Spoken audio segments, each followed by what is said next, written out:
Hi, everybody. Welcome back and happy Thursday.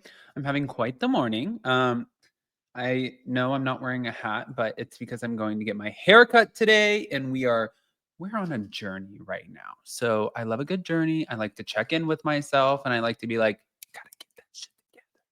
And that's exactly what we're gonna do. I'm gonna say goodbye to the hat. I know.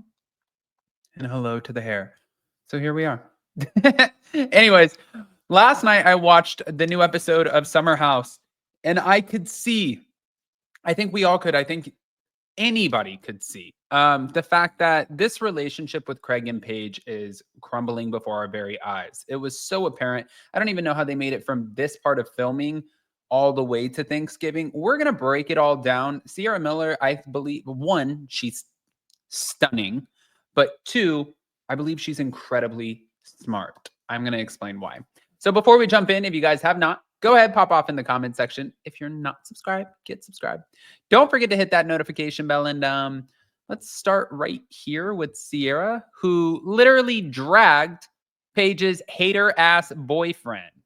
Yeah, Craig Conover. Okay, we already know that her and Paige are always going to have each other's backs, but I think that's probably because if you guys have been watching Summer House for a long time, you know that they've been friends for years. Like they lay in the bed together, they do these theme parties together in the weekends and the Hamptons. Like they're always together. But most recently, Sierra has been giving Paige a lot of support as her former relationship with Craig Conover seemingly started imploding while filming this past season. It seems like there's a lot more clarity though now. Now that we see it playing out, it seems like now I think we're starting to understand. But last night was episode 7, and Paige was clearly stressed by Craig and his reaction to her upcoming Giggly Squad tour. This is a 3-month tour, right? But Craig, first of all, let me just say this. This is a freaking man-child. A man-child. Anybody, if you're ever in a relationship, guys, I'm not a relationship expert. Jason and I have been together. We're going on 11 years. It is fucking hard to be in a relationship sometimes. You have ups and downs and you have to support each other, but sometimes you don't know what each other's thinking. That is a relationship. Nothing's perfect. If you think it's perfect and you think the grass is greener on the other side, you might want to water your own grass because you don't exactly know what you're going to get over there. You just nurture the one that you have. Unless it's like this. This is completely toxic.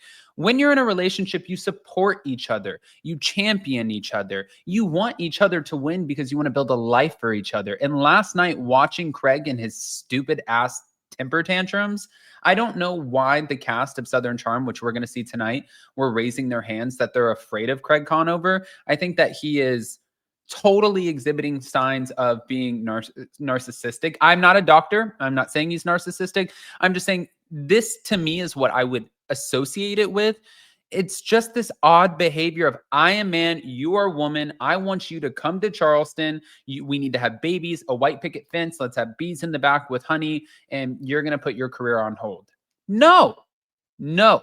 And thank God Paige has a friend like Sierra who is sitting back talking to her, being like, absolutely not. So, moving on.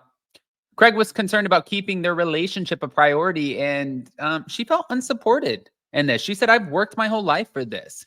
The exact words that Paige used to describe Craig were secret hater when she posed the question of whether her ex-boyfriend was one to Sierra. Now, she ended up confirming the feeling by repeating hater 3 times. Now, Sierra said, that is a fucking hater-ass boyfriend. Yeah, that was during the confessional. Paige shouldn't have to pay for your lack of self-confidence and your lack of self-esteem. And she also said, honestly, this is all him. And I've had this conversation multiple times with Paige. Somehow, some way, it does end up being the Craig show. Yeah.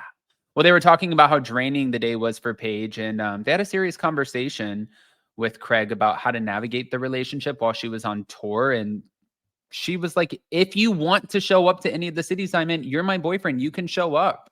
But he argued that he travels 90% of the time to visit Paige in New York from Charleston. And Craig wanted assurance that he was still a priority. But Sierra said basically, like, what about me? Like, woe is me. Now, the issue for Paige was feeling like her shining resulted in Craig getting his feelings hurt, which I can completely understand that for her. not like I haven't been in this situation, but I can see it as an outsider looking in. It doesn't take a genius to kind of piece this together. But she also revealed what happened off camera after she and Craig went on a dinner date in New York. And she said, when we got home, he was like, well, obviously on camera, I'm not going to say that you're way busier than me and that your shit is bigger. That would be negative, you know? And she said, for you, why couldn't you have said that? Like, that's what's happening. That validates my shit. And I think that was a moment of clarity where Paige then asked Sierra if she was dating a secret hater. Um, I kind of think Paige, you were dating a secret hater. I think that Craig has to be the star. I think that a lot of reality TV relationships play out like this because Andy Cohen, I always reference this. He said this one time on Watch What Happens Live. Most reality TV stars have to have an element of narcissism to them, and they're still very, very competitive. It's like Tom and Ariana when they were arguing over the cocktail book, and he's like, "You don't know how to make cocktails, Ariana. You don't know how to make them. You want to know why? Because everybody knows I make the best cocktails." And she's like, "Shut up, you fucking little bitch." And I loved that scene. And then also you see like Jackson, Brittany. I'm trying to see who else. What other reality TV couples do we have? I think that's, I don't know. I'll think of it later. But that's kind of the gist of it. It's like, it's a competitiveness, especially when you're both getting different opportunities. Maybe one's getting more opportunities. You kind of feel like you're getting left behind. Why am I not getting those opportunities? That might be how you feel with a coworker who gets an advance or a promotion. That's not how you deal with a relationship. That is total child-like behavior. Not here for it. I think that's absolutely ridiculous. And again, for Paige, at the beginning, when it was coming out that she was potentially talking to somebody, what happened? Did she cheat on him? He was playing victim. All of that went out the window. It went straight out the window when I watched this scene. I was like, absolutely not. Watching the way that he completely disrespects people's time, watching the way that it's all about him. You're trying to keep money out of people's pockets. I personally understood where Kyle Cook was coming from. If my one of my friends had a brand, I would have a conversation with them, especially if they were friendly enough to be going on double dates and stuff before I was endorsing another brand, especially in that world. Craig was like, I don't need to talk to you. It's money in my pocket. Sure, you don't need to do anything you don't want to do, Craig. That makes sense. But also at the end of the day, it's like, it's just kind of like a respect thing amongst being a human being, having a conversation. Have the conversation. After you had it, Kyle said, listen, give me an opportunity to give you more money or give you some sort of relationship with Loverboy. That way you're not going over to our competitor. But like Kyle said, Craig had already signed on the dotted line. So that wasn't going to happen. I feel like the conversation, Kyle had to end up caving because he didn't want the awkwardness. I think he kind of did that for Paige.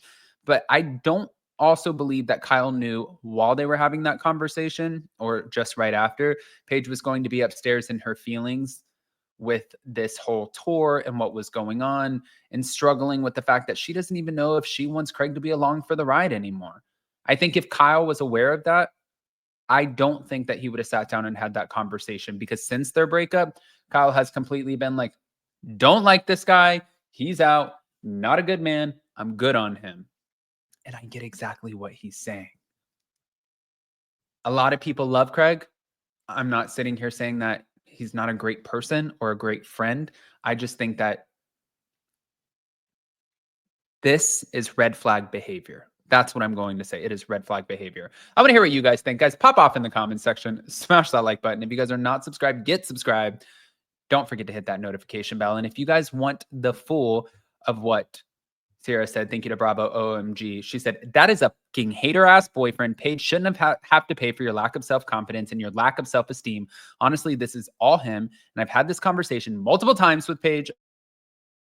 Does end up becoming the Craig Show. Love you.